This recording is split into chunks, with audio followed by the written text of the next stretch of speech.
अस्सलामु अलैकुम वरहमतुल्लाहि वबरकातुह। इन्नल हम्दुलिल्लाह नहमदुहु व नस्तईनुहु व नस्तगफिरुहु व नऊज़ु बिल्लाहि मिन शुरूरि अनफुसिना व मिन सय्यिआति अमालिना।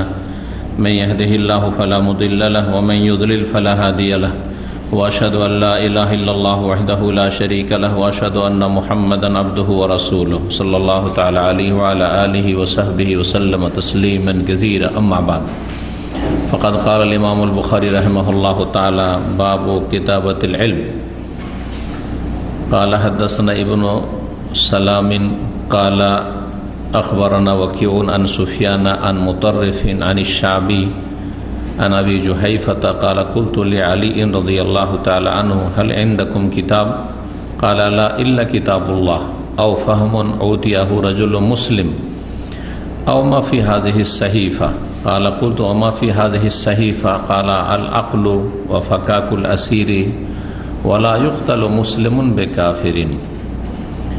আল্লাহ রাব্বুল আলামিন যাবতীয় প্রশংসা যে আল্লাহ রাব্বুল আলামিন দিন সম্পর্কে যাদেরকে জ্ঞান দান করেছেন এবং জ্ঞান অর্জনের সুযোগ সুবিধা তৌফিক দান করেছেন, আল্লাহ রাব্বুল আলামিনের সেটি বিশেষ কল্যাণ যা বান্দার সাথে তিনি ইচ্ছা করে থাকেন। মান ইউরিদিল্লাহু বিহি খায়রান ইউফাক্কিহু ফিদ্দীন। সালাত এবং সালাম নাজিল হোক প্রিয় রাসূল সাল্লাল্লাহু আলাইহি ওয়াসাল্লামের উপর, যার নিয়ে আসা দিন হচ্ছে সত্য দিন, যার নিয়ে আসা আদর্শ পথ ছাড়া আর অন্য কোনো মুক্তির পথ নেই। আমাদের ধারাবাহিক আলোচনা সহিহুল বুখারী থেকে চলে আসছে ইলমের পর্ব বেশ কিছুদিন ধরে। তার আজকে পর্ব নম্বর 11। পর্ব নম্বর 11 22 সফর 1442 হিজরি মোতাবেক 9 অক্টোবর 2020। ইমাম বুখারী রাহিমাহুল্লাহ কিতাবের 39 নম্বর অধ্যায় এই কিতাবুল ইলমের পর্বের, তাতে বলছেন তিনি বাবু কিতাবাতিল ইলম। এই অধ্যায় হচ্ছে ইলমের কথা বা দ্বীনি জ্ঞান সম্পর্কীয় কথা লিখা সম্পর্কে, অর্থাৎ দ্বীনের কথা লিখে রাখা যেতে পারে বা দ্বীনের কথা কেউ যদি লিখার মাধ্যমে শিখে সংরক্ষণ করে সেটারও বৈধতা আছে শরীয়তে। যেমন মানুষ দ্বীনের কথা মুখস্থ করবে, স্মৃতিতে সংরক্ষণ করে রাখবে, তেমনি লিখনীতেও সংরক্ষণ করে রাখতে পারে। এই কথা তিনি প্রমাণ করার জন্য এই হাদিস কয়েকটি নিয়ে এসেছেন। কোরআনে কারীম রাসূলুল্লাহ সাল্লাল্লাহু আলাইহি ওয়াসাল্লামের জীবদ্দশায় নাজিল হওয়ার সাথে সাথে লেখা হতো, কিন্তু রাসূলুল্লাহ সাল্লাল্লাহু আলাইহি ওয়াসাল্লাম হাদিস ওইভাবে লেখা হইতো না নিয়মিত। তিনি যখন যে প্রয়োজন হতো বলতেন, শিখাতেন, সাহাবায়ে কেরামরা তা মুখস্থ রাখার চেষ্টা করতেন। বিক্ষিপ্তভাবে মাঝে মধ্যে কোনো কথা লিখেছেন কিছু সাহাবায়ে কেরামগণ বা কাউকে লিখে দিতে বলেছেন, কিন্তু কোরআনের মতো যত্ন সহকারে যা কিছুই বলবেন রাসূলুল্লাহ সাল্লাল্লাহু আলাইহি ওয়াসাল্লাম, অর্থাৎ হাদিস সুন্নাহর কথা লেখা, এটা ওহী নাজিলের জামানায় নিষেধ ছিল। রাসূলুল্লাহ সাল্লাল্লাহু আলাইহি ওয়াসাল্লাম একটি হাদিস, লা তাকতুবু আন্নী গায়রাল কোরআন, কোরআন ছাড়া আমার থেকে তোমরা অন্য কিছু লিখো না। কিন্তু মাঝে মধ্যে আবার লিখেও দিয়েছেন। তো ওলামারা বলেছেন যে রাসূলুল্লাহ সাল্লাল্লাহু আলাইহি ওয়াসাল্লাম যখন আশঙ্কা করতেন যে এইভাবে গুরুত্ব দিয়ে যত্ন সহকারে যদি আমার কথাগুলি লিখে, তাহলে কোরআনে কারীমের সাথে একাকার হয়ে যাওয়ার, মিশে যাওয়ার সম্ভাবনা রয়েছে। অনেক লোক বুঝতে পারবেন যে এটা কোরআনের আয়াত না এটা হাদিস। আজকাল অনেকে সাধারণ মানুষ বুঝতে পারেন না, একটা হাদিসের কথা বলেন, বলে এটা কোন আয়াতে আছে, আমাদেরকে বলে অনেক সময়। তো এই সম্ভাবনা ছিল লিখা থাকলে, সেজন্য ব্যাপক হারে লিখতে নিষেধ করেছেন রাসূলুল্লাহ সাল্লাল্লাহু আলাইহি ওয়াসাল্লাম। কিন্তু বিক্ষিপ্তভাবে মাঝে মধ্যে কাউকে কোনো প্রয়োজনে লিখতে বলেছেন বা লিখে দিতে বলেছেন, কেউ লিখতে চেয়েছে, তখন লিখেছেন। আব্দুল্লাহ বিন আমর বিন আস তিনি হাদিস শুনে মুখস্থ করতেন, তার সাথে লিখতেন।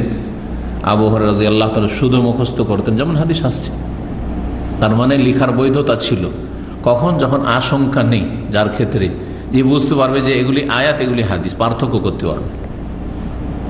যেমন যারা মোটামুটি ভালো একটু পড়াশোনা করেছে মাদ্রাসায়, তারা আয়াত শুনলে বুঝতে পারবে আর হাদিস শুনলে বুঝবে। হাফেজ না হইলেও কোরআনে কারিমে এটা আয়াত না হাদিস বুঝতে পারবে, ভাষার অলংকারে বুঝতে পারবে, পার্থক্য রয়েছে আল্লাহ রাব্বুল আলামিনের বাণীতে এবং রাসূলুল্লাহ সাল্লাল্লাহু আলাইহি ওয়াসাল্লাম বাণীতে পার্থক্য রয়েছে। এটা উপলব্ধি করতে পারে যাদের আরবি সম্পর্কে মোটামুটি ভালো জ্ঞান আছে, কিন্তু যাদের প্রাথমিক জ্ঞান আছে অথবা জ্ঞান নেই তারা কিছু বুঝতে পারবে না যে কোনটা হাদিস কোনটা আয়াত। তো লেখার বৈধতা, রাসূলুল্লাহ সাল্লাল্লাহু আলাইহি ওয়াসাল্লামের ইন্তেকালের সাথে সাথে কোরআন কারীমের ওহী বন্ধ, আর তারপরে তখন আর যে আশঙ্কাটা ছিল যে একাকার হয়ে যাওয়ার সম্ভাবনা আয়াত আর হাদিস, এটা যেহেতু নেই আর, সুতরাং তখন যে বাধাটা ছিল সেই বাধা আর থাকলো না। তারপরে খোলাফায়ে রাশিদিনগণ ওইভাবে ব্যাপক হারে কোরআন কারীমের সাথে হাদিসেরও লিখনি শুরু করাননি তাদের তত্ত্বাবধানে। প্রায় 100 বছরের মাথায় কাছাকাছি উমর ইবনে আব্দুল আজিজ রহমতুল্লাহ আলী খলিফা রাশেদ, উমাইয়া বংশের সবচেয়ে ভালো খলিফা, এবং তিনি পঞ্চম খলিফায় রাশেদ আলী রাদিয়াল্লাহু তাআলা আনহুর পরে ও হাসান রাদিয়াল্লাহু তাআলার পরে, যার হাসান রাদিয়াল্লাহু তাআলা আনহুর 6 মাসকেও খেলাফত ধরে নিয়ে বলেছে তিনি পঞ্চম খলিফা। তো তারপরে উমর আব্দুল আজিজ রহমতুল্লাহ আলীর স্থান যে খেলাফতকে যে তিনি খোলাফায়ে রাশেদিনদের আদর্শ অনুযায়ী, রাসূলুল্লাহ আদর্শ অনুযায়ী পরিচালনা করার চেষ্টা করেছেন। এই ক্ষেত্রে তিনি দেখলেন যে সাহাবায়ে কেরামদের জামানা প্রায় শেষ হতে যাচ্ছে।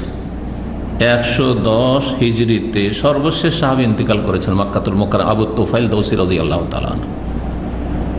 আর ওমর আব্দুল আজিজ রহমতুল্লাহ আলাইহির জামানা হচ্ছে আপনার ওই 100-র আগে, 99, 98, 97 এই সময়গুলি। সেই সময় তিনি আশঙ্কা করলেন যে এইভাবে সাহাবায়ে কেরাম দুনিয়া থেকে চলে যাচ্ছেন, আর এই হাদিসগুলি যদি না লেখা হয় তো কতদিন মানুষ স্মৃতিতে রাখবে, ভুলেও যেতে পারে। সুতরাং অনেক কথাই রাসূলুল্লাহ সাল্লাল্লাহু আলাইহি ওয়াসাল্লাম হারিয়ে যাবে, আমরা পাবো না। এবং রাসূলুল্লাহ সাল্লাল্লাহু আলাইহি ওয়াসাল্লামের কথা কাজ এগুলি হচ্ছে শরীয়ত, এগুলি হচ্ছে কোরআন কারীমের সর্বোত্তম ব্যাখ্যা কোরআন কারীমের পরে। এই জন্য একবারে যৌথভাবে সরকারি আপনার তত্ত্বাবধানে লিখার হুকুম দিলেন। আর ইমাম ইবনে শিহাব জোহরী রহমতুল্লাহ আলাইহি তখন সংকলন করা শুরু করলেন হাদিস, এবং প্রথম লিখনি জমা করলেন। যত হাদিস পান আপনি লিখুন, হুকুম দিলেন। এইভাবে ধীরে ধীরে তখন হাদিস এই কিতাবের আকারে, পুস্তকের আকারে লিখা শুরু হলো। আর তারপরে তখন মুহাদ্দিসিনদের জামানা শুরু হলো। প্রথম হাদিসের কিতাব যেটা আমাদের কাছে রয়েছে, আর প্রায় জনগণ যারা একটু দিন চর্চা করে জানেন, সেটা হচ্ছে ইমাম মালিক রহমতুল্লাহ আলাইহি, মদিনার ইমাম, তার কিতাব মুয়াত্তা আল ইমাম মালিক, ইমাম মালিকের আল মুয়াত্তা। আর তারপরে তখন লিখা হয় সহিহ বুখারী, সহিহ মুসলিম, আবু দাউদ, নাসাই, তিরমিজি, ইবনে মাজাহ, এইসব লিখা হলো। আর অন্যান্য হাদিসের কিতাব আরো। হাদিস নম্বর 111, ইমাম শাফিঈ রহমতুল্লাহ আলাইহি তিনি বর্ণনা করছেন আবু জুহাইফা সাহাবী রাদিয়াল্লাহু তাআলা আনহু থেকে। তিনি বলছেন যে কুলতু লি আলীন, আমি আলী রাদিয়াল্লাহু তাআলা আনহু কে বললাম। আবু জুহাইফা তাবেঈ, হয়তো আলী রাদিয়াল্লাহু তাআলার সাথে সাক্ষাৎ হয়েছে। আমি আলী রাদিয়াল্লাহু তাআলা আনহুকে জিজ্ঞেস করলাম, হাল ইনদাকুম কিতাব, আপনাদের কাছে কি কোনো কিতাব আছে, মানে আলে বাইত, আলীর পরিবারের কাছে, আলী রাদিয়াল্লাহু তাআলার কাছে অথবা হাসান হোসেনের কাছে এমন কোনো বিশেষ কোনো লিখনি আছে যা স্পেশালভাবে রাসূলুল্লাহ সাল্লাল্লাহু আলাইহি ওয়াসাল্লাম আপনাদেরকে লিখে দিয়েছেন, সেটা আপনারা হেফাজতে রেখেছেন, সংরক্ষণ করে রেখেছেন? আপনাদের কাছে এমন কোনো লিখনি আছে কি? কালাল্লাহ, এমন কোনো বিশেষ লিখনি রাসূলুল্লাহ লিখে দেননি আর নেই। ইল্লা কিতাবুল্লাহ, তবে আল্লাহর কিতাব কোরআন কারীম রয়েছে আমাদের কাছে, সিনাতে রয়েছে, লেখাও আছে। আও ফাহমুন উতিয়াহু রাজুলুন মুসলিম, অথবা বিশেষ কোনো দিন সম্পর্কে জ্ঞান যা কোনো মুসলিমকে প্রদান করা হয়েছে আল্লাহর পক্ষ থেকে, আল্লাহ প্রদত্ত জ্ঞান। সবাইকে সমান দেননি, আপনাদের জ্ঞান আমার জ্ঞান সমান নয়। হ্যাঁ, ফাওকা কুল্লি যি ইলমিন আলিম, প্রত্যেক জ্ঞানীর ওপর মহাজ্ঞানী, বড় জ্ঞানী রয়েছে। তো একজন মুসলিমকে যতটুকু আল্লাহ জ্ঞান দেন, আল্লাহ প্রদত্ত জ্ঞান, ততটা আমার কাছে যে ইলম আছে ওইটুকু আছে। 2 নম্বর কোরআন কারীমের পরে হলো। আর 3 নম্বর হচ্ছে আওমা ফি হাযিহি সাহিফা, আর এই যে পুস্তিকা আমার কাছে একটা আছে, এতে আছে। সেই যুগে তো কাগজ ছিল না, তখন গাছের বাকলে, চামড়াতে লেখা হইতো, এগুলোতে লেখা হতো, পাথরে এগুলোতে লেখা হইতো। আর যা কিছু এই সাহিফাতে রয়েছে, এই লিখনীতে রয়েছে। 3টি কথা বললেন, কিন্তু বিশেষ কোনো কিছু আরো ক্লিয়ার করতে চান আবু জুহাইফা রাদিয়াল্লাহু তাআলা, তাহলে সাহিফাতে আছে কি? কোরআনে কারীমে যা আছে তো জানি, আর আপনাকে আল্লাহ যা জ্ঞান দিয়েছেন ওটাও জানি, যে আপনি সাহাবায়ে কেরামের মধ্যে একজন বড় জ্ঞানী মানুষ। কিন্তু এই যে বললেন যে সাহিফা লিখনী একটা আছে, পুস্তিকা, ওতে কি আছে? এখানে রাফেজি শিয়াদের খণ্ডন উদ্দেশ্য, যারা বলে থাকে, দাবি করে থাকে যে আলী রাদিয়াল্লাহু তাআলা আনহুকে স্পেশাল ভাবে রাসূলুল্লাহ সাল্লাল্লাহু আলাইহি ওয়াসাল্লাম কি দিয়েছিলেন? ওসিয়তনামা লিখে দিয়েছিলেন যে আমার পরে তুমি খলিফা হবে। হ্যাঁ, এই বিষয়টি যদি লিখাই থাকতো তাহলে আলী রাদিয়াল্লাহু তাআলা এটা বলতেন না যে আমাকে লিখে দিয়ে গেছিলেন যে আমি রাসূলের পরে কি হব? সাল্লাল্লাহু আলাইহি ওয়াসাল্লাম খলিফা হব। বা এতে বিশেষ আহলে বাইত সম্পর্কে আরো কিছু লেখা রয়েছে, আমাদের জন্য কিছু বিশেষভাবে এতে লেখা রয়েছে। এই কথাটি স্পষ্ট করার জন্য, যাতে করে মানুষের সংশয় নিরসন হয় আর গুমরাহরা এই গুমরাহির প্রচার প্রসার করার সুযোগ না পায়। জিজ্ঞেস করছেন যে কুলতু, আমি বললাম, ওমা ফি হাযিহি সাহিফা, এই লিখনী যে ছিল সাহিফা পুস্তিকা, ওতে কি ছিল বা কি আছে? কালা, বললেন, আল আকলু, ওতে দিয়াতের বিধান রয়েছে। দিয়াত মানে রক্তপণ। যদি কেউ কাউকে হত্যা করে ইচ্ছা করে অথবা ভুলবশত, তাহলে সেই ক্ষেত্রে যদি ইচ্ছাকৃত হয় আর কেসাস মাফ করে দেয়, তাহলে একটা স্তর হচ্ছে কি রক্তপণ নিয়ে ক্ষমা করে দাও, আর একটা স্তর হচ্ছে কিছুই নেব না, মাফ করে দাও। আর ভুলবশত যদি হত্যা হয় তাহলে রক্তপণ তো নেই কেন, ভুল করে, তাহলে সেই ক্ষেত্রে দিয়াত রক্তপণ নিতে পারে, আবার ক্ষমাও করতে পারে। তো এতে আকল মানে হচ্ছে দিয়াত, এই রক্তপণের বিষয়াদি রয়েছে, হুকুম আহকাম, দিয়াত কোন ক্ষেত্রে কিসের দিয়াত। প্রাণহানির দিয়াত রয়েছে, অঙ্গহানির দিয়াত রয়েছে। একটা চোখের কত, দুটো চোখের কত, একটা হাতের কত, একটা পায়ের কত। এটা একটা লোকে মারল না, কিন্তু একটা পা কেটে নিয়েছে, একটা হাত কেটে নিয়েছে, একটা চোখ কানা করে দিয়েছে, দিয়াত আছে প্রত্যেকটি অঙ্গ প্রত্যঙ্গের। এসব মাসাইল রয়েছে, ওতে স্পষ্ট হয়ে গেল যে ওতে কি আছে। ফাকাকুল আসির, আর বন্দি মুক্তিকরণের বিধিবিধান রয়েছে। মুসলিম যদি কাফের ঘরে বন্দী হয়, অথবা মুসলিমদের কাছে যদি কাফেরদের বন্দী থাকে, তো এসব মাসাইল, জি এসব মাসলা মাসাইল, বন্দী মুক্তি করা কাফেরদের হাত থেকে মুসলিম বন্দীকে, এর ফজিলত, বন্দীদের বিধিবিধান। আর কাফেরদের যদি বন্দী থাকে তো কি পরিস্থিতিতে এগুলি মানে ছাড়া যাবে বা মুক্ত করা যাবে। ফাকাক কুল আসির, আসির মানে বন্দী, আর ফাকাক মানে ছাড়ানো, মুক্ত করা। তৃতীয় যে বিষয়টি হতে রয়েছে সেটা হচ্ছে আরেকটি গুরুত্বপূর্ণ মাসআলা, সেটি হচ্ছে ওয়ালা ইউকতালু মুসলিমুন বিকাফির, কোন মুসলিমকে কাফেরের হত্যার দায়ে হত্যা করা যাবে না। কোন কাফেরকে, কোন অমুসলিম যদি কোন মুসলিম হত্যা করে দেয়, তার বদলে কেসাসের বাস্তবায়ন হবে না, যে জানের বদল জান না। কারণ একদিকে কাফের আর একদিকে মুসলিম। হ্যাঁ, কাফের রক্ত আর মুসলিমের রক্ত সমান নয়। এটা হচ্ছে আল্লাহর বিধান, রব্বুল আলমিনের। কারণ হচ্ছে আল্লাহর সামনে আত্মসমর্পণকারী, আল্লাহ রব্বুল আলমিনের প্রতি বিশ্বাসী, সে হচ্ছে মুমিন ইমানদার, আর সে হচ্ছে অবিশ্বাসী, অকৃতজ্ঞ। জি, যেই মর্যাদা মুসলিমের রক্তে রয়েছে সেই মর্যাদা কাফের রক্তের নেই। তার মানে এই নয় যে কাফেরকে খুন করা যায় না, হারাম, এবং জাহান্নামে যেতে হবে, এতে কোনো সন্দেহ নাই যদি অন্যায়ভাবে নিরীহ ব্যক্তিকে হত্যা করে। কিন্তু হত্যা যদি করে দেয় তাহলে হত্যার বদলে বা হত্যার দায়ে হত্যা নয়, কি করতে হবে তাহলে? সেই ক্ষেত্রে তার দিয়াত আছে, রক্তপণ আছে, বিশেষ সেই ক্ষেত্রে বিধান রয়েছে। তাহলে এই হাদিস থেকে কি জানলাম? অধ্যায় কি ছিল? কিতাবাতুল ইলম, দ্বীনের কথা লিখে রাখা। তো আলী রাদিয়াল্লাহু তাআলার কাছে একটা সাহিফা পুস্তিকা ছিল, যাতে দ্বীনের এই 3টি কথা কি ছিল? লেখা ছিল। জি হ্যাঁ।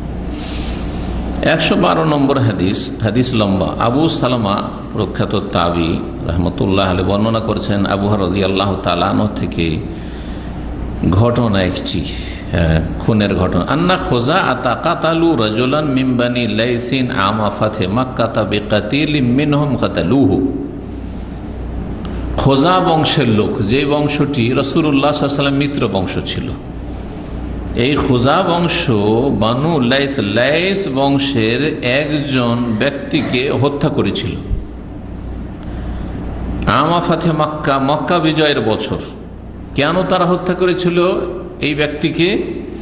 লাইস গোত্রের বিকাতিলিন মিনহুম কাতালুহু, এই খোজা গোত্রের একজন নিহত ব্যক্তির হত্যার দায়ে কাতালুহু, যাকে এই লাইস গোত্রের লোকেরা হত্যা করেছিল, অর্থাৎ কিসাসে। খোজা বংশের একজন লোককে জুলুম করে আগে কি করেছিল? লাইস গোত্র, এই লাইস গোত্র কুরাইশদের, কাফেরদের মিত্র বংশ ছিল। তো ওই বংশের লোকেরা রাসূলুল্লাহ সাল্লাল্লাহু আলাইহি ওয়াসাল্লামের শত্রুদের মিত্র যারা এই লাইস বংশ, তাদের লোকেরা কি করেছিল? রাসূলুল্লাহ সাল্লাল্লাহু আলাইহি ওয়াসাল্লামের মিত্র বংশ খোজা বংশের একজন লোককে যে হত্যা করেছিল, এর দায়ে মক্কা বিজয়ের বছর খোজা বংশ সুযোগ পেয়ে বদলা নিয়ে নিয়েছে, জানের বদল জান।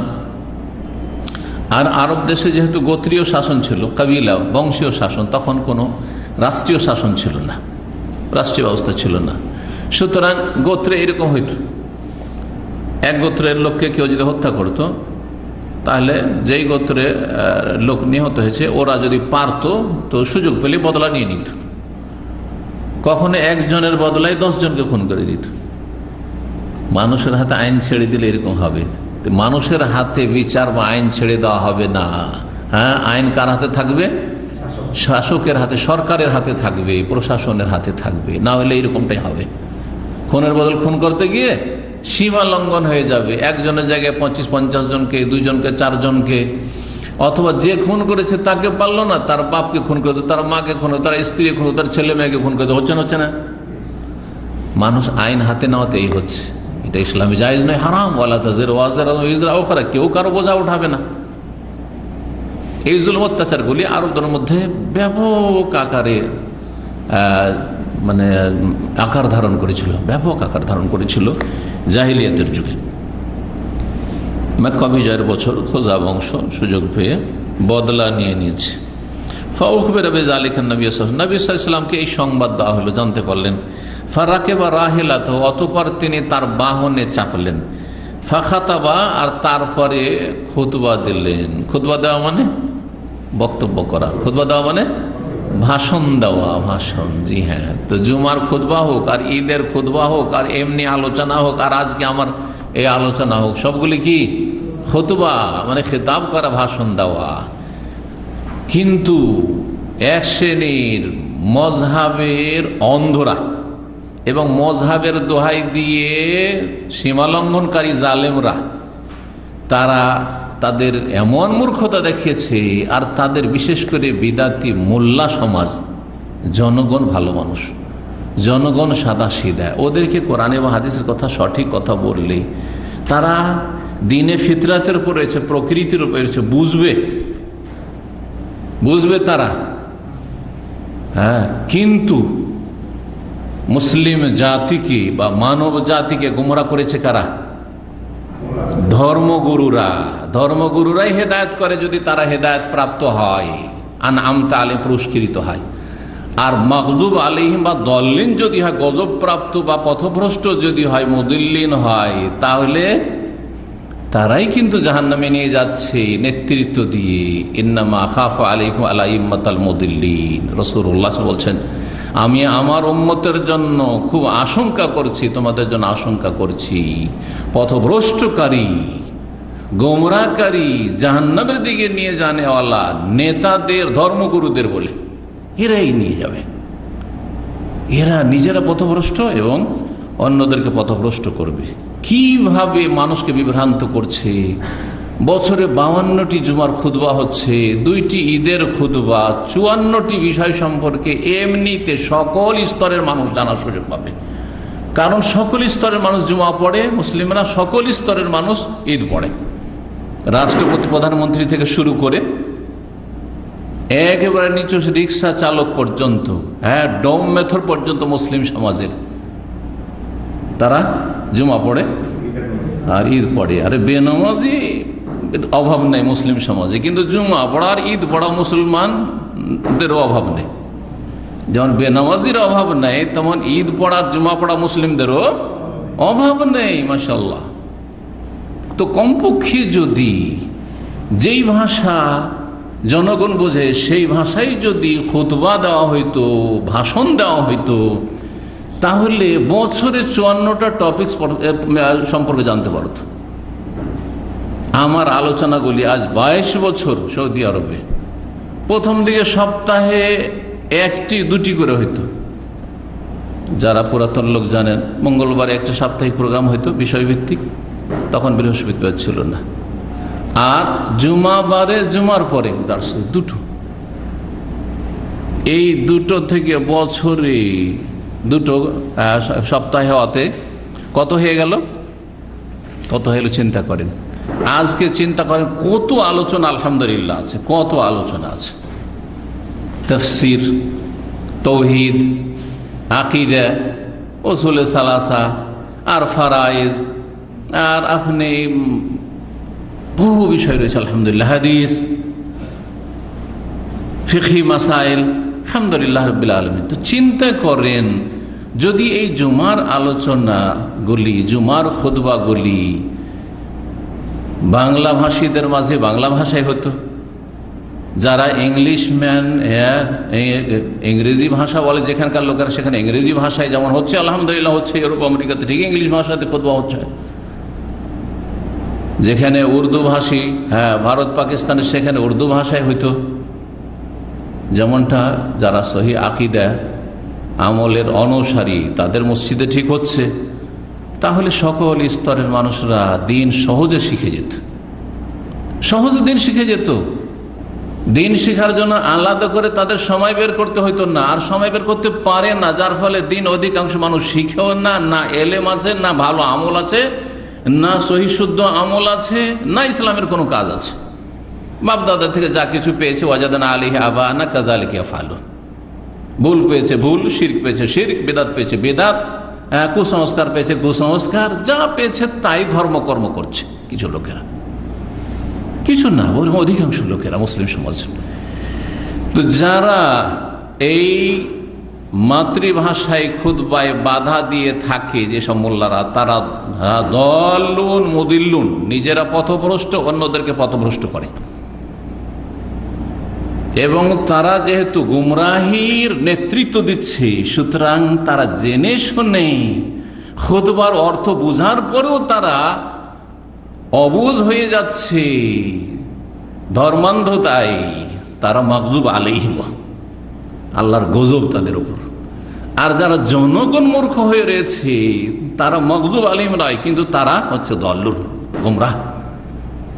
সূরা ফাতিহাতে আল্লাহ ভাগ করে দিয়েছেন, আপনি দল্লিন হবেন না মাগজুব আলাইহিম হবেন, না আনআমতা আলাইহিম হবেন, আপনি পুরস্কৃত হবেন। বুঝলেন আপনি এখন রাস্তা তিনটে, রাস্তা তিনটে জানেন, আগে শিখেন, শুদ্ধ আমল করে, সহি শুদ্ধ আমল করেন, দিনকে আঁকড়ে ধরেন, তাহলে আপনি পুরস্কৃত আল্লাহর কাছে। সিরাতাল্লাযীনা আনআমতা আলাইহিম, ওই পথের পথিক। জানেন মাদ্রাসা পড়ুয়া, আলেম সমাজ, তারপরেও আপনি হককে গোপন করছেন এবং হকে বাধা দিচ্ছেন। আপনি কেউ যদি হকের প্রচার প্রসার করে বাধা দিচ্ছেন, তাহলে মাগজুব আলাইহিম, এই ধর্মগুরু যারা বিদআতপন্থী, তাদের উপর আল্লাহর গজব হয়, যেমন ইহুদিদের উপর হয়েছে। কারণ ইহুদিরা তাওরাতের জ্ঞানী ছিল, আহবার যথেষ্ট তাদের মধ্যে ছিল, বড় বড় পণ্ডিত ছিল, কিন্তু তারা জাতিকে পথভ্রষ্ট করেছে। রাসূলুল্লাহ দাওয়াতের কাছে ইহুদিদেরকে আসতে দেয়নি, যার ফলে হাতে গোনা কয়েকজন ইহুদি ছাড়া কেউ ইসলাম গ্রহণ করে রাসূলুল্লাহ জীবদ্দশায়। রাসূলুল্লাহ জীবদ্দশায় বহু খ্রিস্টান মুসলমান হয়েছে, কিন্তু ইহুদি মুসলমান হয়নি। কারণ বাধা ছিল এই বিদাতি মোল্লা ইহুদি সমাজের। যেই সমাজে বেদাতি মোল্লা হকে বাধা দিবে, সেই সমাজের লোক হেদায়েত পাবে না। ভালো করে শুনুন। আর যদি বেদাতি মোল্লার বাধা থেকে মুক্ত হইতে পারেন, যেমন প্রবাসী যারা ইউরোপে চলে গেছে, আমেরিকা কানাডা চলে গেছে, অস্ট্রেলিয়া চলে গেছে, বিদেশে থাকছে, ওই এলাকায় চলে গেলে অনেকটা, আরব দেশে বিশেষ করে চলে এসছে, তো আরো বেশি সুযোগ সুবিধা হয়েছে। সৌদি আরব আসলে আরো সুবিধা হয়েছে। এইখানে বেদাতীদের মুখ বন্ধ আছে আর কোরআন সুন্নাহর অনুসারীদের মুখ খোলা আছে, যার ফলে এখানে সহজে সঠিক দিনটা জানতে পারছে। আর বাধা দানকারী গুমরা মুদিল্লিন নাই, এখানে পথভ্রষ্টকারীরা নেই, যার ফলে লক্ষ লক্ষ মানুষ সঠিক পথের দিক নির্দেশনা পাচ্ছে এবং হেদায়েত পাচ্ছে। আলহামদুলিল্লাহ, হেদায়েত হচ্ছে। আর জনগণ যারা মূর্খামির পরিচয় দিবে, আরে এত বড় বড় হুজুররা বলছে আমাদেরই দল ভারী, সুতরাং হক কথা মগজে ঢুকাবার চেষ্টা করে না, তারা হতো দলিন। দোয়া করতে আল্লাহ বলেছেন গায়রিল মাগদুবি আলাইহিম ওয়ালাদ-দাল্লিন, আল্লাহ গজব প্রাপ্ত বানায়ও না আর দলিন পথভ্রষ্ট বানায়ও না। জনগণ যারা মূর্খতার কারণে শিখলো না আর আমলও ঠিক করলো না, ওই দলেও করিও না। আর জানলাম শিখলাম কিন্তু মানলাম না, আরো বিরোধিতা করলাম হকের, ওই রকম গুমরাহ গজব প্রাপ্ত দলেও আল্লাহ করিও না। কি করিও? ইহদিনাস সিরাতাল মুস্তাকিম, সরল পথের পথিক করো, আল্লাহ রাস্তা দেখাও। সিরাতাল্লাযীনা আনআমতা আলাইহিম, যারা পুরস্কৃত, যাদেরকে তুমি এনাম করেছো, নিয়ামত দিয়েছো, যাদের জন্য তুমি নিয়ামতের অনুগ্রহের ঘোষণা করেছো দুনিয়া এবং আখিরাতে। দুনিয়ায় তাওহীদের নিয়ামত, সুন্নতের নিয়ামত, দিন শিখা এবং দিন শিখে সঠিক দিন পালনের নিয়ামত, সহি শুদ্ধ ইবাদত বন্দেগীর নিয়ামত, শান্তির নিয়ামত, ইসলাম যে সত্যি তাওহীদের দিন, সুন্নাহর দিন, এই শান্তির নিয়ামত। আর আখিরাতে জান্নাতের নিয়ামত। ওয়াইযা রাআইতা সাম্মা রাআইতা নাঈমান মুলক ওয়া মুলকান কাবীরা। ওয়াইযা রাআইতা সাম্মা রাআইতা নাঈমান ওয়া মুলকান কাবীরা, যখন তুমি জান্নাতে দেখবে রাআইতা নাঈমান, নিয়ামতে ভরা দেখবে, নিয়ামতে ভরা দেখবে। আনআমতা আলাইহিম হতে পারলে, ওয়া মুলকান কাবীরা, বিশাল রাজত্ব দেখবে। কি দুনিয়া কিসের রাজত্ব? বিশাল রাজত্ব দেখবে, বিশাল রাজত্ব পাবে সেখানে। এইসব নিয়ামত কার জন্য রয়েছে? যারা দুনিয়াতে আনআমতা আলাইহিমের দলে শামিল হতে পারবে। কিন্তু যারা দল্লিন হয়ে থেকে যাবে আর যারা মাগদুব আলাইহিম থেকে, তারা কখনো সেখানে যেতে পারবে না। ভালো করে সতর্ক সাবধান হন, জনগণকে বলছি। এবং জনগণের যারা বিদাতি ধর্মগুরু, তাদেরকেও সতর্ক সাবধান করছি, আল্লাহকে ভয় করুন। যাক, কথা লম্বা হলেও প্রয়োজন ছিল, সেই জন্য বিষয়টি তুলে ধরলাম। আল্লাহ যেন আমাদের সকলের হেদায়েত নসিব করেন আর সকলকে জান্নাতের পথের পথিক হওয়ার তৌফিক দান করেন। হ্যাঁ, তো খুতবা দিল রাসূলুল্লাহ, মানে ভাষণ দিলেন। রাসূলুল্লাহ তো আরবিতে খুতবা দিতেন। তো রাসূলুল্লাহ সাল্লাল্লাহু আলাইহি ওয়াসাল্লাম তো আরবিতে মাসলা মাসাইল বলতেন, ফতোয়াও দিতেন। তা আপনারা ফতোয়ার বাংলা কেন দিচ্ছেন? রাসূলুল্লাহ সাল্লাল্লাহু আলাইহি ওয়াসাল্লামকে জনগণ আরবিতে ফতোয়া জিজ্ঞেস করতো, আপনারা বাংলাতে কেন ফতোয়া জিজ্ঞাসা করছেন? জিজ্ঞেস করেন আমাকে, আরবিতে জিজ্ঞাসা করেন ফতোয়া, আরবিতে উত্তর দেব। আর আরবিতে আপনারা বুঝেন, আরবিতে বক্তব্য করবো, ভাষণ দেব। শুধু জুমার খুতবা আর ঈদের খুতবা নয়, এমনি ভাষণও তাফসীর আরবিতে করবো ইনশাআল্লাহ। কিন্তু জনগণকে এই যোগ্যতা লাভ করতে হবে যে আরবি তাদের মাতৃভাষার মতো হইতে হবে, যেটা উত্তম। যে করতে পারে তো সবচেয়ে ভালো। সারা বিশ্বের সমস্ত মুসলিম যদি আরবি ভাষা বলতে পারে তো নূরুন আলা নূর, সবচেয়ে ভালো হোক না। কিন্তু তা কি সম্ভব? ফতোয়া জিজ্ঞেস করেন বাংলায়, হ্যাঁ, ফতোয়া নিবেন বাংলায়। একটা দোয়া বলবো, হুজুর আমি তো আরবি পড়তে পারি না, এটা একটু বাংলা উচ্চারণটা লিখে দেন তো। অর্থ দিয়ে হইল না, একটু উচ্চারণটা বাংলায় লিখে দেন তো। বাংলায় একটু উচ্চারণটা কেউ লিখে দেওয়ার নেই কেন? আল্লাহ যেন হেদায়েত দান করেন। রাসূলুল্লাহ সাল্লাল্লাহু আলাইহি ওয়াসাল্লাম খুতবা দিলেন, ভাষণ দিলেন। ফাকাল বলে, ইন্নাল্লাহ হাবাস আম্মাক্কাতাল কাতলা আউল ফিলা, নিশ্চয় আল্লাহ রাব্বুল মক্কা থেকে রক্তপাতকে বাধা দিয়েছেন, মক্কা হতে রক্তপাতকে বন্ধ করেছেন বা বাধা দিয়েছেন। হাবাসা মানে বাধা দান করা, বন্ধ করা ভাব অর্থ। বর্ণনাকারীর সন্দেহ, এখানে ইমাম আবু আবদুল্লাহ মোহাম্মদ বিন ইসমাইল আল বুখারী, ইমাম বুখারী রাহমাতুল্লাহ আলাইহি সন্দেহ যে এখানে ফিল না কাতল। এই সন্দেহ কেন? যদি নকতা লিখতে গিয়ে যদি নকতার কম বেশি হয়ে যায় তাহলে কাতলটা ফিল হয়ে যাবে। কাতলটা কি হয়ে যাবে? ফিল হয়ে যাবে। কাতলে কাফ আছে, কাফে দুটো নকতা, তাই না? আর ওপরে সেখানে একটা করে দেন, তাহলে কি হয়ে গেল? ফা হয়ে গেল। আর তা আছে কাতল, কাফের পরে তা আছে, তায়ে ওপরে দুটো নকতা আছে, ওপরে দুটো যদি নিচে নামিয়ে দেন তাহলে কি হয়ে যাবে? হ্যাঁ, ফিল হয়ে যাবে। কাতলের জায়গায় ফিল হয়ে যাবে, ফা আর তারপরে ইয়া ফিল। ফাইল মানে কিছু হয় না, কিন্তু ফিল মানে হয়, ফিল মানে হাতি। আর এই হাদিসে হাতি বললে হস্তি বাহিনীর ইতিহাসের দিকে ইঙ্গিত হয়। সুতরাং আল্লাহ রাব্বুল আলামিন মক্কা থেকে হস্তি বাহিনীকে বাধা দিয়েছিলেন, থামিয়ে দিয়েছিলেন। সে মুজদালিফা আর মিনার মাঝখানে যে মহাসের উপত্যকা, ওয়াদি মহাসের, সেখানে থামিয়ে দিয়েছিলেন। সেখানে ক্লান্ত পরিশ্রান্ত করে দিয়েছিলেন হস্তি বাহিনীকে, হাতিকে। হাতি বসে গেল, উঠছেই না আরোহণ থেকে, সামনে আর বাড়ছে না, এত পিটাপিটি করছে। উল্টো দিকে যখন তাড়ছে, আরে বাপরে কি যে ছুটেছে উল্টো দিকে, ইয়ামানের দিকে, কিন্তু মক্কার দিকে, কাবার দিকে আর এগিয়ে আসছে না। কে বাধা দিয়েছিলেন? আল্লাহ রাব্বুল আলামিন। অন্য রিওয়ায়াতে হুদাইবিয়ার না, অন্য রিওয়ায়াতে রয়েছে অন্য ক্ষেত্রে, সেখানে রয়েছে হাওয়াসা হাবেসুল ফিল, হাওয়াসাহা হাবেসুল ফিল। যেই সত্তা হস্তি বাহিনীকে বাধা দান করেছিলেন তিনি বাধা দিয়েছেন। তো এই কথাগুলি একাধিক হাদিসে এসেছে। এইখানেও দুই রকমের রিওয়ায়াত সন্দেহ।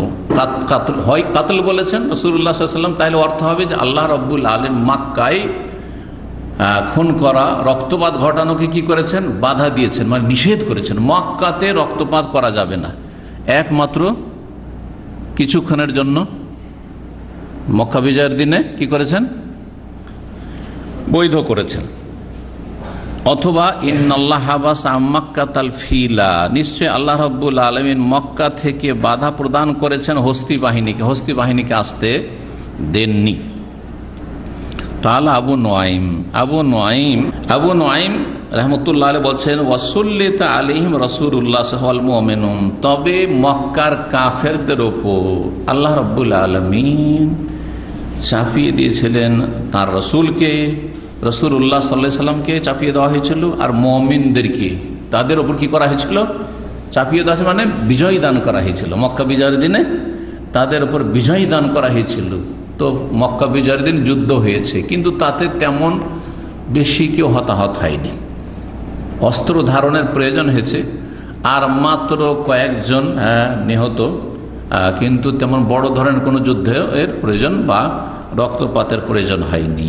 সুবহানাল্লাহ, এত বড় একটি মহাবিজয়, আর তাতে মাত্র হাতে গোনা কয়েকজন হতাহত হচ্ছে। এটি আল্লাহর খাস রহমত। এবং এটা বাস্তবে প্রমাণ করে যে মুহাম্মদুর রাসূলুল্লাহ সাল্লাল্লাহু আলাইহি ওয়াসাল্লামের মাধ্যমে যে দ্বীন এসেছে, দ্বীনে হক এবং দ্বীনুল ইসলাম, সেটি হচ্ছে সত্য দ্বীন। এর বিজয় হবেই হবে। সারা পৃথিবী যদি এক হয়ে যায় ইসলামকে মুছে দেওয়ার জন্য, সারা পৃথিবী ধ্বংস হয়ে যাবে, ইসলাম ধ্বংস হবে না। ইসলাম থাকবে, ইসলাম থাকবে ইনশাআল্লাহ তাআলা। জি ইনশাআল্লাহ, সন্দেহ মুক্ত ইনশাআল্লাহ। তাহকিকান বলছি, তালিকান বলছি না, কোনো সন্দেহ করে বলছি না বা আশা করে বলছি না, ইয়াকিনের সাথে বলছি ইসলাম থাকবে। সুতরাং ইসলামের শত্রুতা করে লাভ নেই।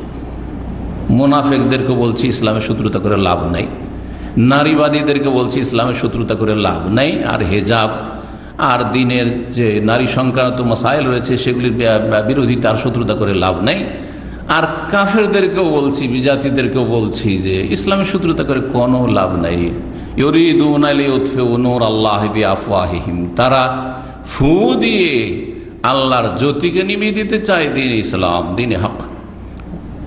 ওয়াল্লাহু মুতিম্মু নূরিহি, আল্লাহ অবশ্যই তার জ্যোতিকে পূর্ণতা দান করবেন। জ্যোতি রাখবেন বলেননি, জ্যোতিকে কি করবেন?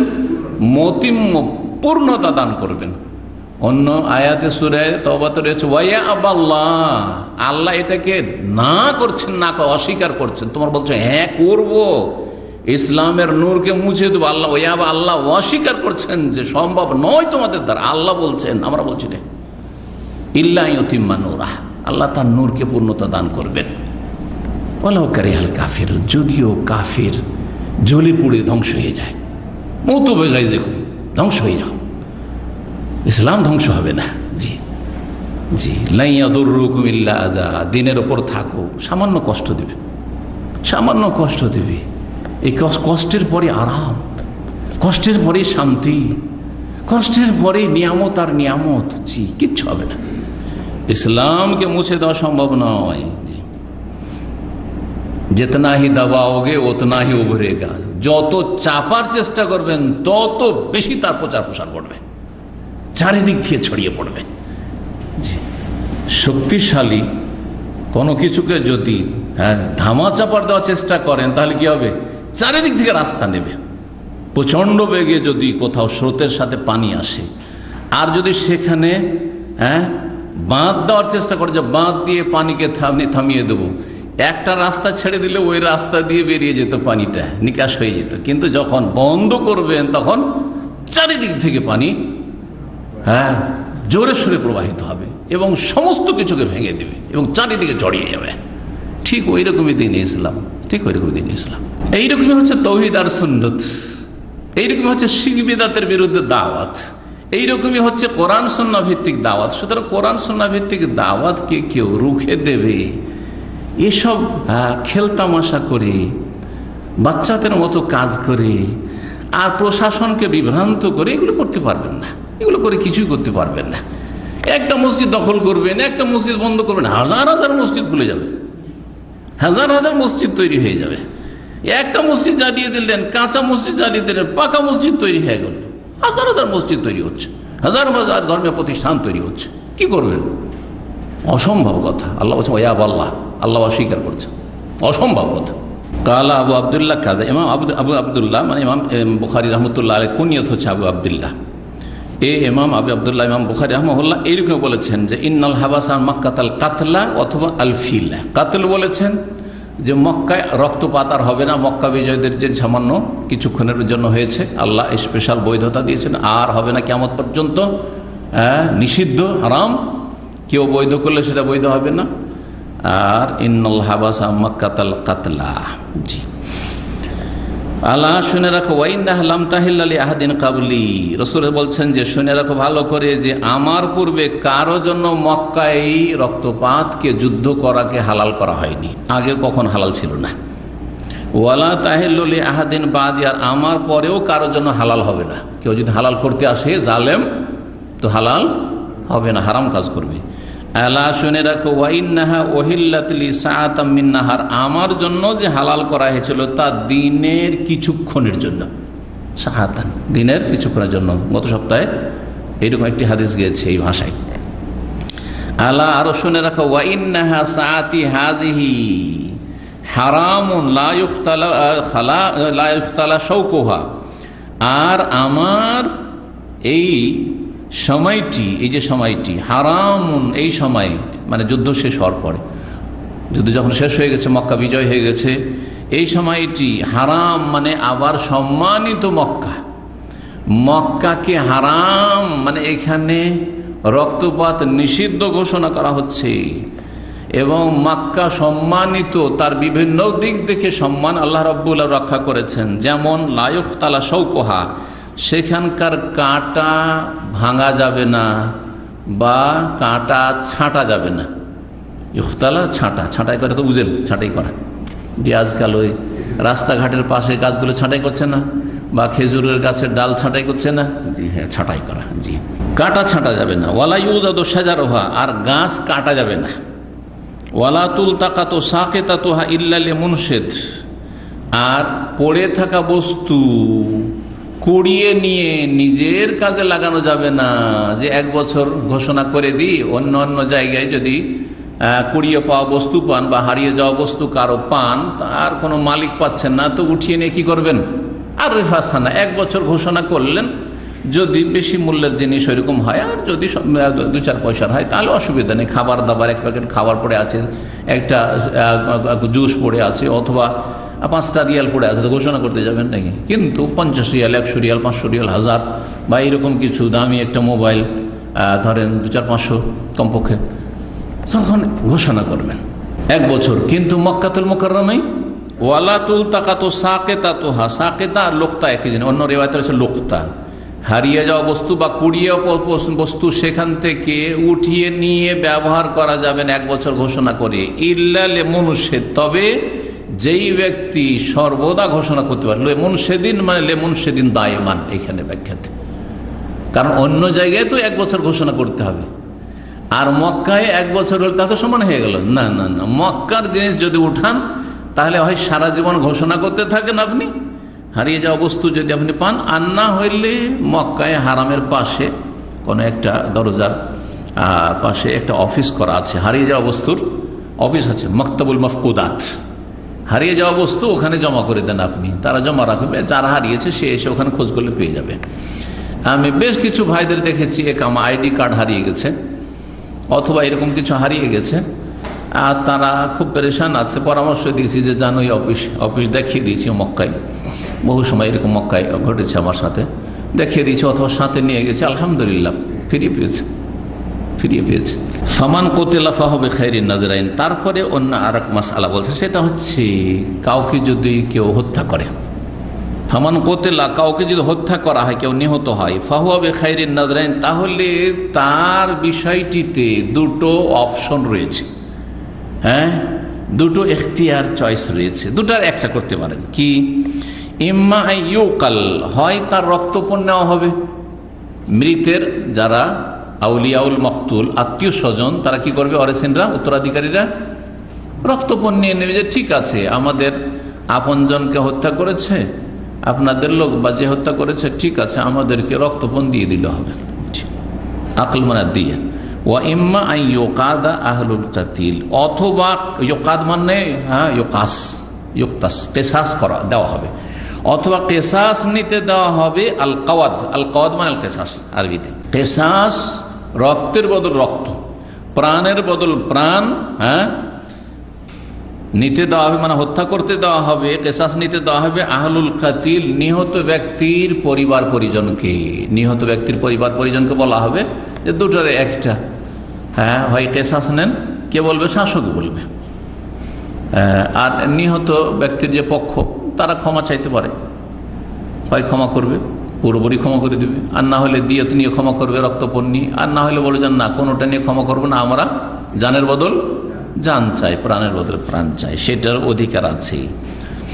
2টো এখানে অপশন বলেছেন। তৃতীয় হচ্ছে যদি বলে আমি মাফি করে দিলাম, তো মাফ করতে পারে, কিন্তু মাফ না করলে 2টো অপশন তখন। ফাজা রাজুল মিন আহলিল ইয়ামানে, সেই সময় ইয়ামানের জনৈক ব্যক্তি আসলো। এই আলোচনা যখন রাসূলুল্লাহ সাল্লাল্লাহু আলাইহি ওয়াসাল্লাম করেন এটি, তখন ইয়ামানের একজন লোক এসেছিল, যার নাম সহিহ বুখারী 2 জায়গায় রয়েছে, অন্য জায়গায় এখানে নামটি উল্লেখ করা হয়নি। আবু ফুলান বলা হয়েছে, অমুকের বাপ বলা হয়েছে, কিন্তু অন্য জায়গায় তার নাম বলা হয়েছে আবু শাহ। সহিহ বুখারীতে 2 জায়গায়, সহিহ মুসলিমে 2 জায়গায়, আর সুনানের কিতাবাদিতে তার নাম এসেছে। রাসূলুল্লাহ সাল্লাল্লাহু আলাইহি ওয়াসাল্লাম বলেছেন, উকতুবু লি আবি শাহ, আবু শাহকে লিখে দাও। শাহ কথাটি কিন্তু ফার্সি, শাহ মানে বাদশাহ, শাহ মানে শাহজাহান, এই যে শাহজাহান মানে জাহানের বাদশাহ, জাহানের রাজা। জি, ফার্সিতে বাদশাহকে কি বলে? শাহ বলে, উর্দুতে ব্যবহার হয়। ইয়ামানের জনৈক ব্যক্তি আসলো, এসে বলল, উকতুবলি ইয়া রাসূলুল্লাহ, হে আল্লাহ রাসূল, আপনি যে এই ভাষণটা দিলেন আমাকে একটু লিখে দিন। লিখে চাইলেন।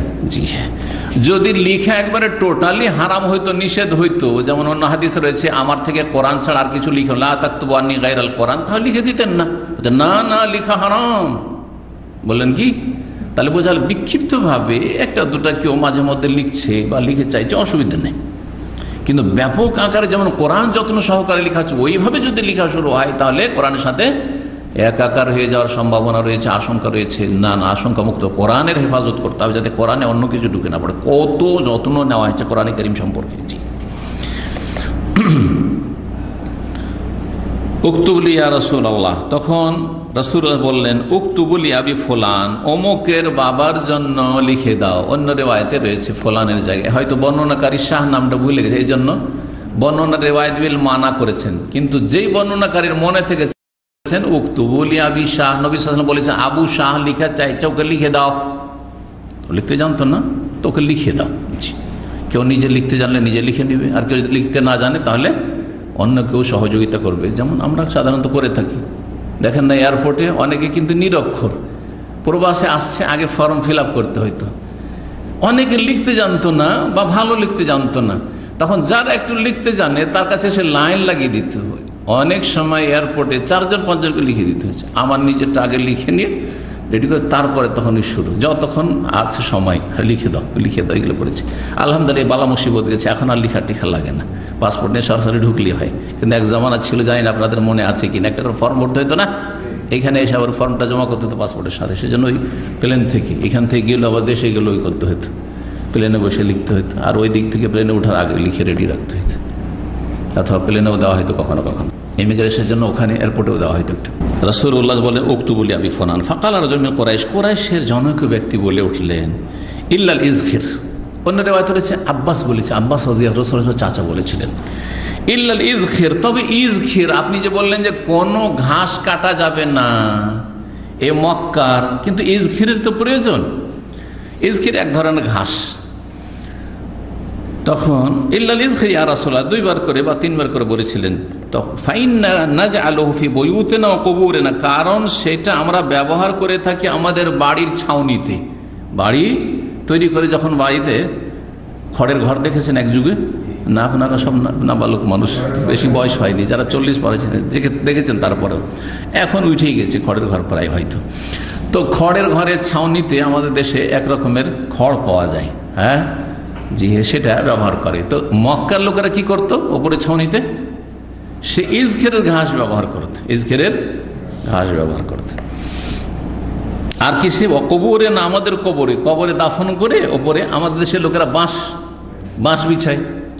এখন সৌদি আরবে পাথর আছে, তো পাথর কাটার ব্যবস্থা আছে, সহজ, এখন যন্ত্রপাতি আছে, তো পাথর দিয়ে দেয় উপরে, তাই না, কবর উপরে, আর তারপরে মাটি চাপায়। কিন্তু তখন কি করতো, ইজখের ঘাস দিত, ইজখের ঘাস। ফাকালান নবী সাল্লাল্লাহু আলাইহি ওয়াসাল্লাম, তখন বল ইল্লাল ইজখের, হ্যাঁ ঠিক আছে, তাহলে ইজখেরটা ব্যতিক্রম। মক্কায় কোনো ঘাস কাটতে পারবে না, কোনো গাছ কাটতে পারবে না, তবে ইজখের ঘাস কাটতে পারবে। গত সপ্তাহে বলেছিলাম, কিন্তু যেই ফসল আপনি আবাদ করবেন হারামের এলাকার ভিতরে, সেটা কাটতে পারবেন। আপনি যদি নিজে গাছ লাগান, আম গাছ লাগিয়েছেন আপনি, হ্যাঁ কাটতে পারবেন। খেজুর গাছ আপনি নিজে লাগিয়েছেন, কোনো গাছ লাগিয়েছেন, তাহলে কাটতে পারবেন। কিন্তু যেই গাছটা এমনিতে জন্মায় বা যেই ঘাসগুলি এমনিতে জন্মে যায়, সেগুলি কাটা নিষেধ রয়েছে। যেটা আপনি আবাদ করবেন সেটা আপনি প্রয়োজনে কাটতে পারবেন। এখানে লিখার প্রমাণ হলো না যে রাসূল এই বক্তব্য লিখতে বলেন, তাহলে অধ্যায়ের সাথে মিল রয়েছে। তৃতীয় হাদিস, আবু হুরায়রা রাদিয়াল্লাহু তাআলা আনহু থেকে বর্ণিত 113 নম্বর হাদিস। ইয়াকুলু, তিনি বলছেন, মা মিন আসহাবিন নবী আহাদুন আকসার হাদিসাম আনহু মিন্নি। নবী সাল্লাল্লাহু আলাইহি ওয়াসাল্লামের সাহাবায়ে কেরামদের মধ্যে আমার চাইতে বেশি কেউ হাদিস গ্রহণকারী ছিল না, বা হাদিস বর্ণনাকারী বা হাদিস সংরক্ষণকারী ছিল না, হাদিস যে সংরক্ষণ করে রাখবে। ইল্লা মা কানা মিন আব্দুল্লাহ বিন আমর, তবে আব্দুল্লাহ বিন আমর ইবনে আস রাদিয়াল্লাহু তাআলা আনহুর পক্ষ থেকে যতটা হয়েছে।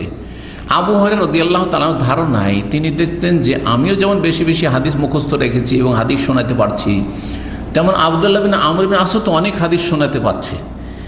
আর আব্দুল্লাহ বিন আমর আস লিখতে জানতেন, তো তিনি লিখে নিতেন, মুখস্থ করার সাথে সাথে কি করতেন, অতিরিক্ত তিনি লিখতেন। তো যে ব্যক্তি লিখতেও পারে আর মুখস্থ করতে পারে, তার হাদিস বেশি হবে না।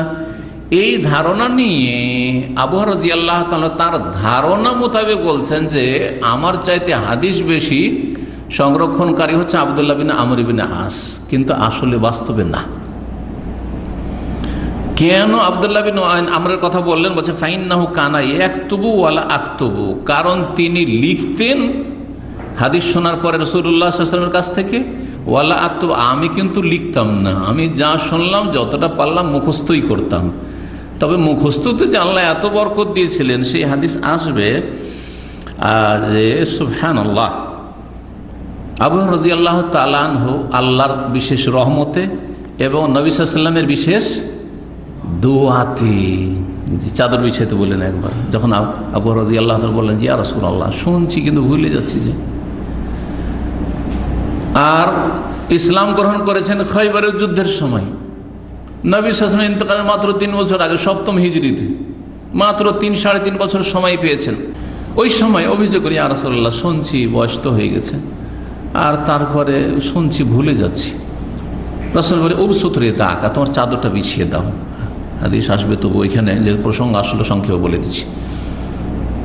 চাদর বিছালেন, রাসূলুল্লাহ সাল্লাল্লাহু আলাইহি ওয়াসাল্লাম নিজের আঞ্জলিতে নিয়ে যেন কিছু তাকে দান করে দিলেন, হ্যাঁ, এবং তাতে দোয়া করে দিলেন, হ্যাঁ। আর তারপর বললেন যে চাদরটাকে তোমার শরীরের সাথে জড়িয়ে না, শরীরের সাথে জড়িয়ে না, চাদর জড়িয়ে নিয়ে বলছে ফামা নাসিত বাদ। তারপরে কোনো কথা বলিনি, কোনো হাদিস বলিনি, যা শুনি সব মুখস্থ দেখেছি। আল্লাহু আকবার। এই ফজিলতের কারণে আবু হুরায়রা রাদিয়াল্লাহু তাআলা আনহুর সমান হাদিস কেউ মুখস্থ রাখতে পারেননি। এটা একটা দিক। আর একটি দিক হচ্ছে যে আবু হুরায়রা রাদিয়াল্লাহু তাআলা আনহু আসহাবে সুফফার লোক ছিলেন, তার বাড়িও ছিল না, আর তার কোনো রুজি রোজগারও ছিল না, না মুহাজিরিনদের মতো ব্যবসা বাণিজ্য, ব্যবসাও জানতেন না, করতেন না তিনি, আর না আনসারীদের মতো জমি জায়গা, চাষাবাদ, খেজুর বাগান কিছু ছিল না।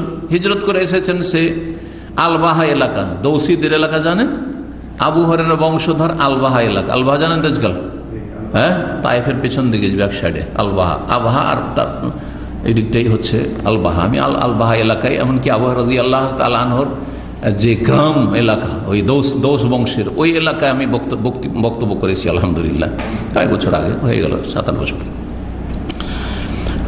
তো এই আবু হুরায়রা রাদিয়াল্লাহু তাআলা আনহু আসহাবে সুফফা মসজিদে পড়ে থাকতেন, নেই সংসার, স্ত্রী, গরিব মানুষ, নেই বাড়িঘর, মসজিদে খাওয়া দাওয়া, যা কিছু খাওয়া দাওয়া মানে কিছু পেলে, খেজুর যদি কেউ দিয়ে গেল ঝুলিয়ে দিয়ে চলে যায়, ওখান থেকে 2-4টা, নবী সাল্লাল্লাহু আলাইহি ওয়াসাল্লামের কাছে কিছু আসলো, যখন হাদিয়া উপঢৌকন আসলো, ওখান থেকে কিছু যদি দিতে পারলেন নবী সাল্লাল্লাহু আলাইহি ওয়াসাল্লাম। আর না হলে না খেয়ে অনাহারে সারা দিন রাত মসজিদে ঘুমানো, মসজিদে প্রয়োজনে ঘুমানো যায়। আসহাবে সুফফা মসজিদে ঘুমাইতেন। আসহাবে সুফফা মানে এই সুফিরা নয়, হ্যাঁ, এই পীরতন্ত্রের বেদাতিরা নয়, কিন্তু পীরতন্ত্রের বেদাতিরা আবার ওইদিকে টেনে নিয়ে যায়, কথা বুঝতে পারছেন না। আসহাবে সুফফা ওই সব, তাদের সংখ্যা প্রায় 70-এর মতো ছিল, যাদের না বাড়ি ছিল, না নারী ছিল, হ্যাঁ, আর না তাদের কোনো ব্যবসা বাণিজ্য ছিল, না তাদের জমি জায়গা ছিল, কিছু ছিল না, কিছুই নেই। ইসলাম কবুল করেছেন, এসেছেন রাসূলুল্লাহ কাছে সব সময়, যতক্ষণ মসজিদ নববীতে আচার ওখানে চলে গেলেন নবী সাল্লাল্লাহু আলাইহি ওয়াসাল্লাম, তারপরও মসজিদে আরাম বিশ্রাম সবকিছু ওখানে, যার ফলে তিনি হাদিস বেশি সংরক্ষণ করতে পেরেছেন, মুখস্থ রাখতে পেরেছেন। আবু হুরায়রা রাদিয়াল্লাহু তাআলা হাদিস সংখ্যা কত ছিল জানেন? 5376-এর মতো ছিল। আর আব্দুল্লাহ বিন উমর রাদিয়াল্লাহু তাআলা হাদিস হলো 700 কিছু বেশি ছিল, 700 বেশি। কত পার্থক্য!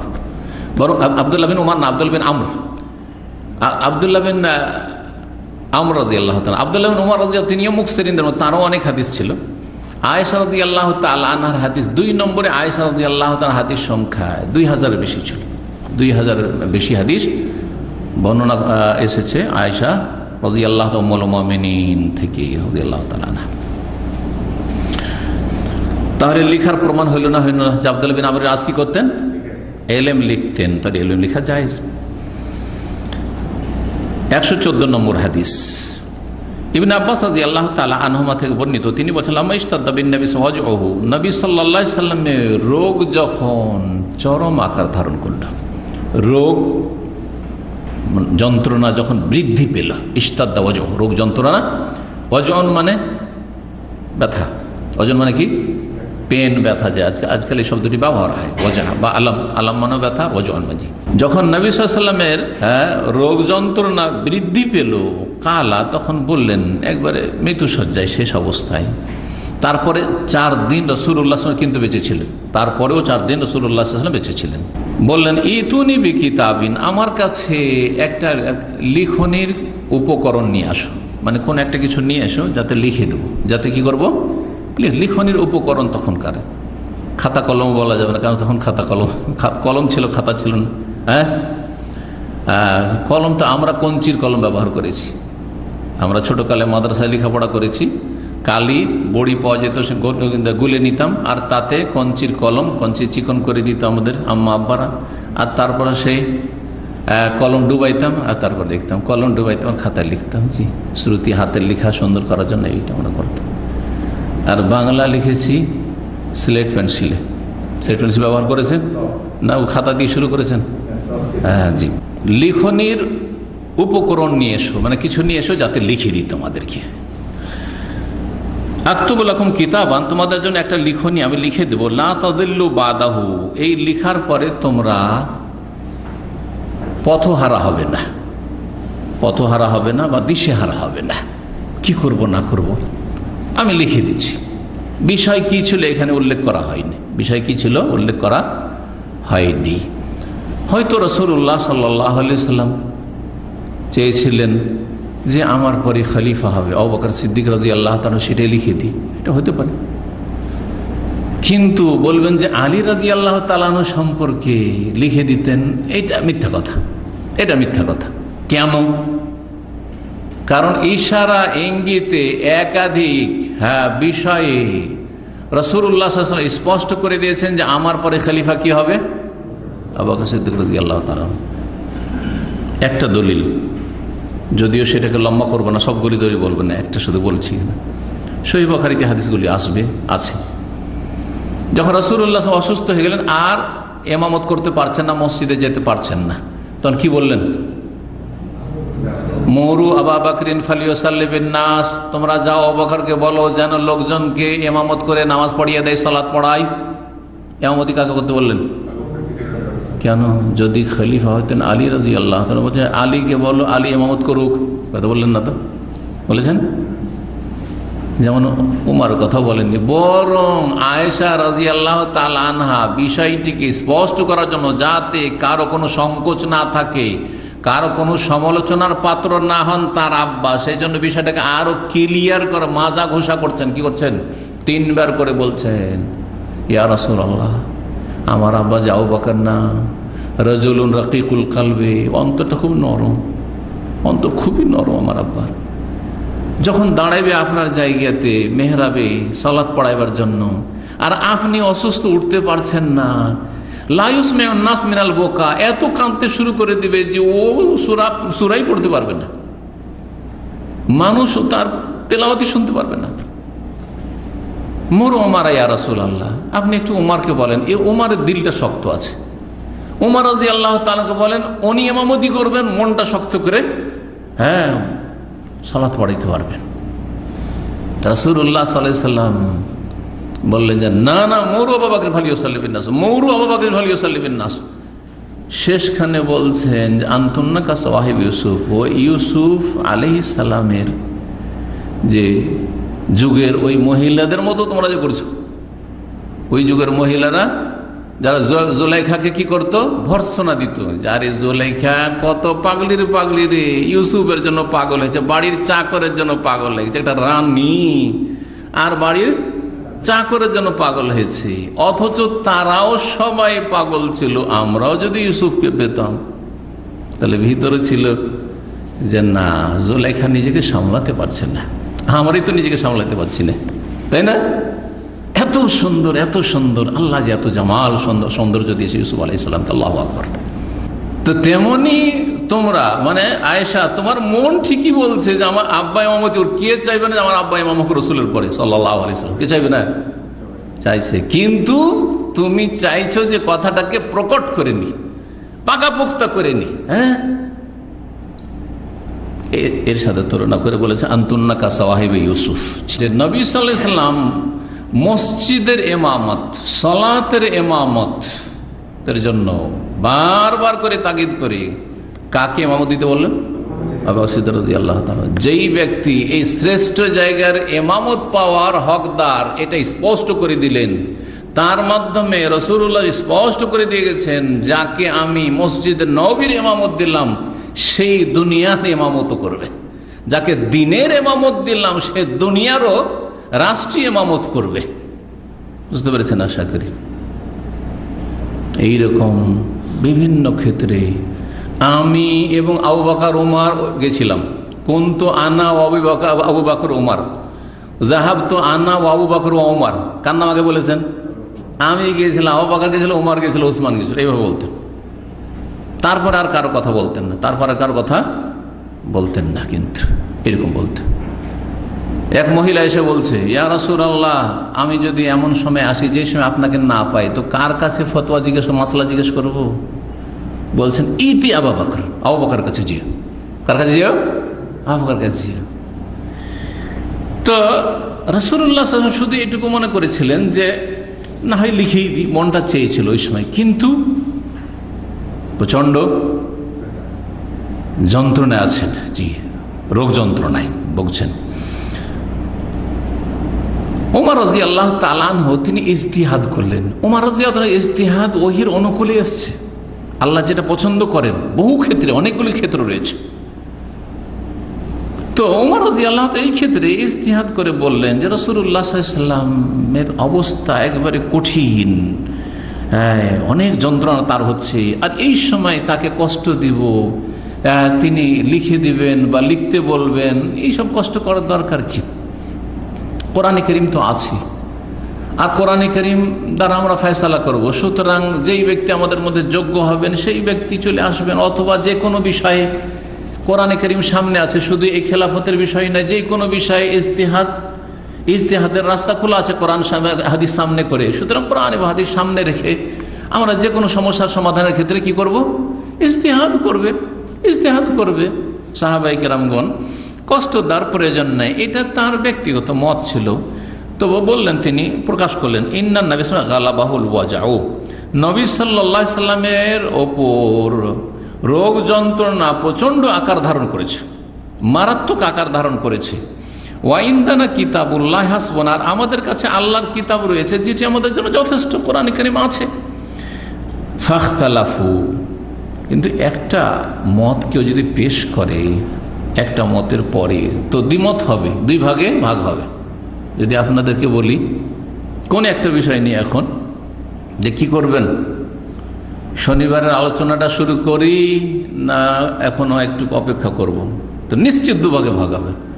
কিছু লোকেরা সে একটা দল ভারী হবে হয়তো, কিছু লোকেরা বলেন না শেখ অনেকদিন হয়ে গেছে, আর কতদিন করোনা করতে থাকবো, শুরু করে দিই। আর কিছু লোক বলে শেখ আরেকটু দেখিন, আর সামান্য কিছু কয়েকদিন বা কয়েক সপ্তাহ দেখিনি, হবে না? হবেই। মানুষের স্বভাব হচ্ছে ইখতিলাফ করা, ইখতিলাফ হবেই। বলে যালিকা খালাকাম, আল্লাহ বলছেন সূরা ইউনূসে, আল্লাহ মানুষকে এইরকম করে সৃষ্টি করেছে, দুটো মত হবেই।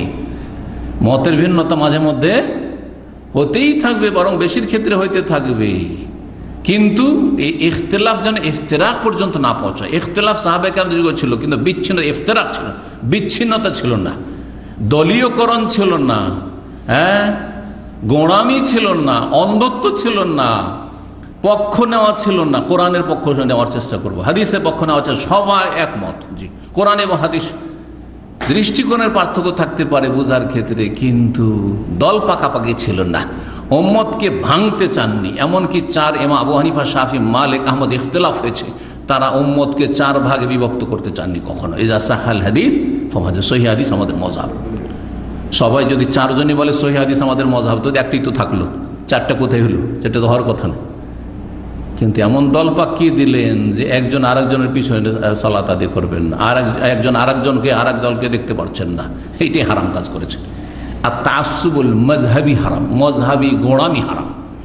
বাকি মযহাবের ইজতিহাদে যেটা যাকে বেশি শক্তিশালী লাগে সেটার উপর আমল করুক, সেটা আবু হানিফা রাহমাহুল্লাহর সাথে মিলে যাক, অসুবিধা নেই। বহু মাসাইলে আমি হানাফি, এই অর্থে হানাফি যে আবু হানিফা রাহমাহুল্লাহর মতকে প্রাধান্য দিয়ে দেয়, কিন্তু তার আগে সেটি হাদিস দ্বারা, কোরআন হাদিস দ্বারা শক্তিশালী সেই জন্য, এবং সাহাবায়ে কেরামদের উক্তি বা তাদের আমলের মাধ্যমে শক্তিশালী সেই জন্য, অন্ধভাবে নয়। বহু মাসাইল ইমাম শাফির মাসলাকে প্রাধান্য দিই, অনেক মাসাইল ইমাম আহমদ রাহিমাহুল্লাহর মাসাইলকে প্রাধান্য দিই, কোন মাসাইল বা অনেক মাসাইল ইমাম মালিক রাহিমাহুল্লাহর মাসাইলকে প্রাধান্য দিই। তো আমি হানাফিও, আমি শাফিও, আমি মালিকও, আমি হাম্বলিও, আর আমি মুহাম্মদী সাল্লাল্লাহু আলাইহি ওয়াসাল্লাম। এরকম হইতে হবে। এটা হচ্ছে মজহাবের হাকিকত, মজহাবের মর্ম কথা। কিন্তু মজহাব মানে দল পাকানো, মজহাব মানে গোঁড়ামি, তাআসসুব, মজহাব মানে উম্মতকে ভাগ বন্টন করা, আর এক মসজিদে 4 মুসাল্লা কায়েম করা মসজিদে হারামে, এইটা হারাম। যে হারামকে আল্লাহর রহমতে এবং এই সৌদি আরবের ন্যায়পরায়ণ শাসক এবং এই সৌদি শাসন ব্যবস্থার প্রতিষ্ঠাতা বাদশাহ আব্দুল আজিজ রহমতুল্লাহ আলাইহি, তিনি এই 4 মুসাল্লাকে রাতারাতি গুড়িয়ে দিয়ে 1 মুসাল্লা কায়েম করেছেন। আল্লাহ যেন তাকে জাযায়ে খায়ের দান করেন এবং তাকে আল্লাহ যেন তার রহমতে ঢেকে নেন, জান্নাতে উচ্চ স্থান দান করেন। কি বলছিলাম, ইখতিলাফ শুরু হয়ে গেল। ফাখতালাফু, লোকেরা মতবিরোধ শুরু করলো। কেউ বলছেন না, লিখে নেওয়া হোক, বলছেন না, থাক থাক থাক, শুরু হয়ে গেল। ওয়া কাসর আল্লাকাত, যখন 2টি মত হবে তখন হইচই শুরু হবে কিনা। বা কাসর আল্লাকাত, আর শোরগোল বেশি হতে লাগলো। আওয়াজ, অসুস্থ ব্যক্তির সামনে যদি আওয়াজ উঁচা হয় কষ্ট লাগে না, লাগে না? বিরক্তিকর।